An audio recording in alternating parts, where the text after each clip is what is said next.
সাতক্ষীরা জেলার তালা উপজেলার পাখিমারা বিলে টিআরএম কার্যক্রমের ক্ষতিপূরণের বকেয়া অর্থ দ্রুত প্রদানের দাবিতে ক্ষতিগ্রস্ত জমির মালিকেরা স্মারকলিপি দিয়েছেন। সাতক্ষীরা প্রতিনিধি মোকাররম বিল্লাহ ইমনের পাঠানো তথ্যচিত্রের ডেস্ক রিপোর্ট।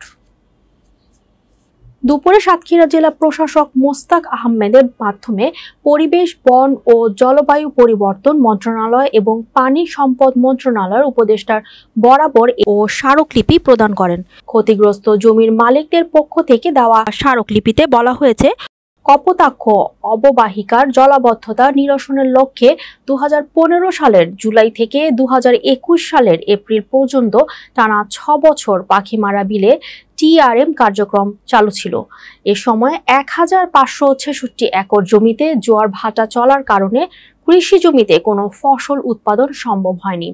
সরকারের প্রতিশ্রুতি অনুযায়ী এ সময় ক্ষতিপূরণ দেওয়ার কথা থাকলেও জমির মালিকেরা মাত্র 2 বছরের ক্ষতিপূরণ পেয়েছেন। বাকি 4 বছরের বরাদ্দ না পাওয়ায় প্রায় 48 কোটি টাকা এখনো বকেয়া রয়ে গেছে।